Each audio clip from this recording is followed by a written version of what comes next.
নিজেরা যারা গুপ্ত সুপ্ত হয়ে থেকেছেন সেই লোক যদি আমাকে গুপ্ত বলে, আপনাকে গুপ্ত বলে, আপনার কেমন লাগবে বলেন? বছরের পর বছর দেশবাসী কিছু মানুষের ছায়াও দেখে না। সেই মানুষ যদি আমাকে বলে আমি গুপ্ত না সুপ্ত, আপনি বলতেই পারেন আমি গুপ্ত ছিলাম কারাগারে, দফায় দফায়। আপনি যদি ওইটাকে গুপ্ত বলেন তাইলে আমি অবশ্যই গুপ্ত।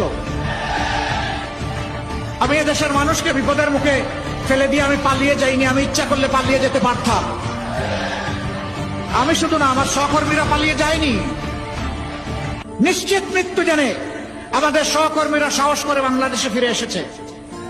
এই এলাকায় ইবনে সিনা হাসপাতাল আছে, ডায়াগনস্টিক সেন্টার আছে। এর প্রাণ পুরুষ ছিলেন মীর কাসেম আলী। সেই সময়টা তিনি ছিলেন আমেরিকায়, যিনি বাংলাদেশের অর্থনীতিকে পাল্টে দিতে চেয়েছিলেন, যিনি এদেশের যুবকদেরকে কাজ দিয়ে উদ্দীপ্ত করেছিলেন।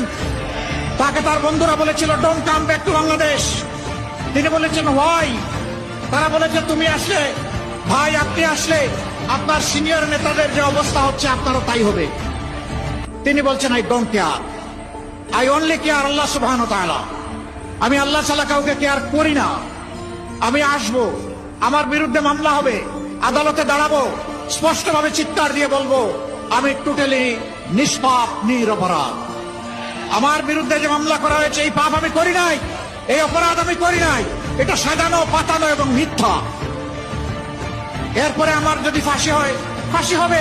আমি আল্লাহর দরবারে শহীদ হয়ে কবুল হয়ে যাব।